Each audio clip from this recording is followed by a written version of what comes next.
રાજ્યમાં વરસી રહેલા વરસાદને લીધે એસટી બસ પર અસર થઈ છે। સુરતથી ઉપડતી 70 બસો રદ કરાઈ છે। સોમનાથ, પોરબંદર, જૂનાગઢ, ગોધરા, દ્વારકા, ઝાલોદ, દાહોદ રૂટની બસો રદ કરાઈ છે।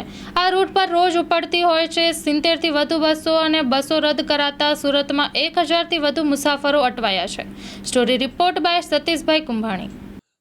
સુરત વિભાગમાં અત્યારે હાલના વરસાદના લીધે 52 ટ્રીપો ટોટલી કેન્સલ થઈ છે અને 19 રૂટો અફેક્ટેડ થયા છે, જેમાં સૌરાષ્ટ્ર તરફના સોમનાથ, પોરબંદર, પછી આપણે જામનગર છે, ભુજ છે, તે સૌરાષ્ટ્ર તરફનું, તેમજ આપણે દાહોદ, ગોધરા, લુણાવાડા તરફનું સંચાલન હાલ પૂરતું બંધ છે અને વડોદરામાં વડોદરા સિટીની અંદર પાણી આવી જવાથી વડોદરા બાયપાસનું અમદાવાદનું સર્વિસ ચાલુ છે।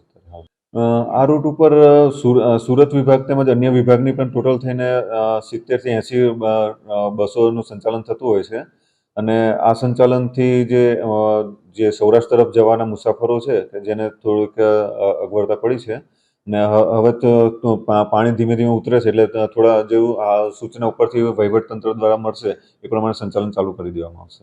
આશરે 500થી 1000 પબ્લિક હોય છે કે જે રૂટીન અમારી બસો હોય છે ને એની અંદર મુસાફરી કરતા હોય છે, પણ જે સાવચેતીના પગલા રૂપે એ લોકોએ અત્યારે હાલ મુસાફરી ટાળી છે એમને।